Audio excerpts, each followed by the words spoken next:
hero of the rails. It was summer on Sodor. The sky was bright blue. The fields were full of flowers, and the birds sang sweetly. As Thomas filled up with water, he felt very happy. Suddenly, there was a whoosh and a wheesh and a clackety-clack as a streak of silver roared by on the track. Fizzling fireboxes, what was that? All over Sodor, Thomas's friends were buffeted and blasted on their tracks. Bubbling boilers! Bust my buffers! Watch my paintwork. Trembling tracks! Who was that? Gosh! Slow down, Speedy! Rail Raider! Later, Thomas and his friends were at Knapford. They were very puzzled. He was big. He was silver. He was very, very fast. That must mean it's... Spencer. Hello, Sodor. What do you know? I'm here for the summer. Why?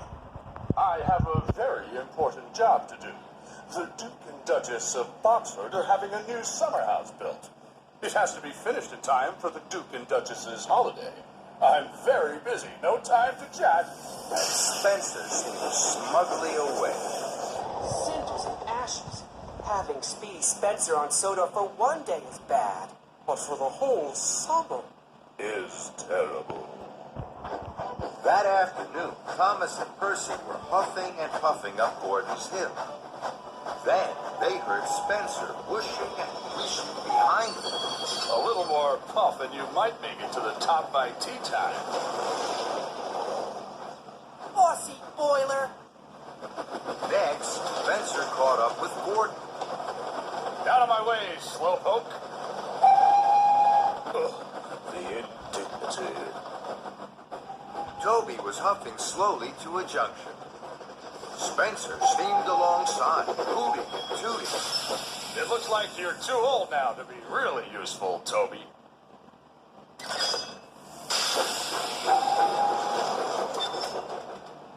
Toby gasped. He was upset. He missed his green light.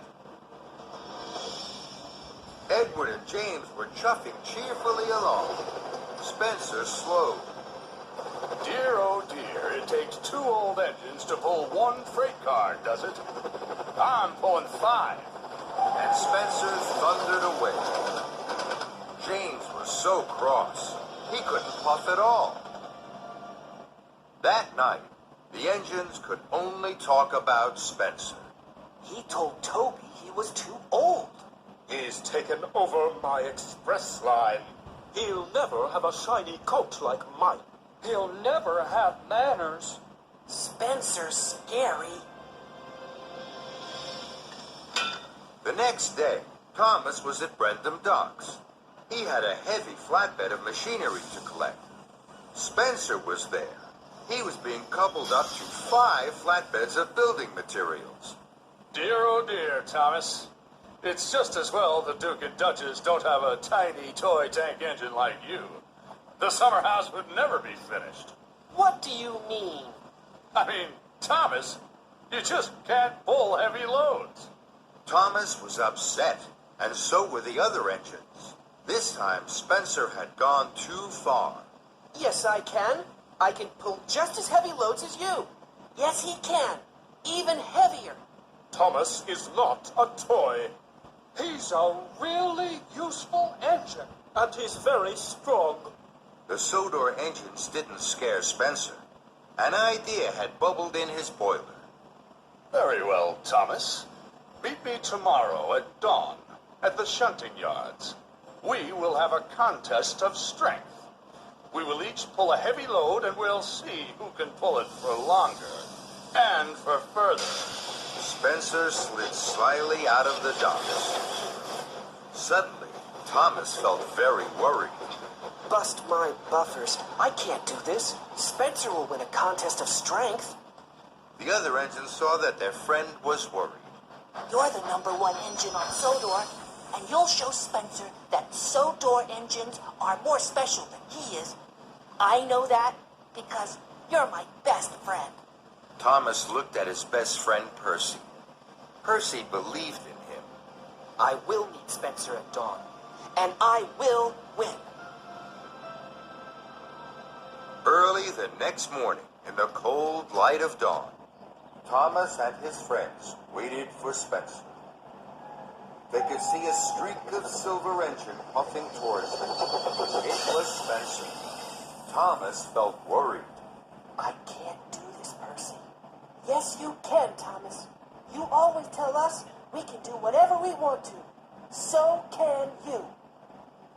The tracks were cleared for Spencer and Thomas, and both engines were coupled up to their heavy loads. Edward puffed forward. You will each take different tracks round the island.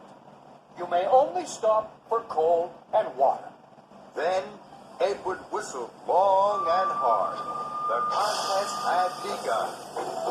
Spencer and Thomas pumped their pistons. Thomas puffed off with a heave and a huff. I can do it. I'll puff for longer. I'll show Spencer I really am stronger. Spencer smiled as he slid away. I'll show Thomas who's strong and who's weak. He'll puff home with a squeak and a creak. The other engines watched and worried. Then they blew their whistles long and strong. Good luck, Thomas. Thomas and Spencer puffed round the island. They clickety-clacked along the tracks. They whooshed through woods, and they huffed up hills. Spencer steamed and smiled. He raced and he roared. Thomas puffed and huffed. He heaved and he hauled. Silly little engine. When will he learn? You can do whatever you want to, and I want to win. Thomas was huffing up a steep slope. He was puffing and panting, and his axles ached. At last, he reached the top. Hooray! I did it! Then there was trouble. There was a clang and a prang. Thomas gasped. Cinders and ashes! I've broken my brakes!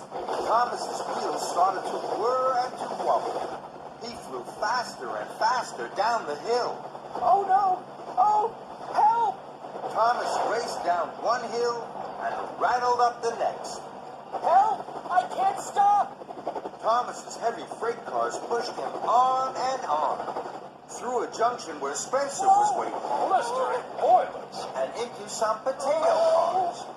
Potatoes bounced everywhere. But Thomas sped on into a flatbed of jelly bags. Sticky jelly flew in the air and landed all over Thomas. But still he went on and found himself rolling along an old rickety track. Ahead, Thomas could see a thick wall of bushes. Fenders and funnels, how can I stop? With a scrunch and a crunch, Thomas crashed into the bushes and came to a stop. Flaming fireboxes.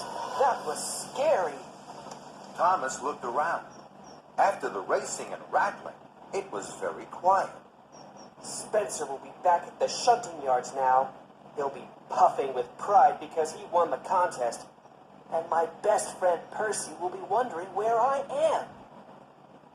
I don't know where I am. Everything was very quiet. Thomas didn't know what to do. Then he heard a voice. Hello. Thomas looked around. There was no one there. He waited, hardly daring to puff.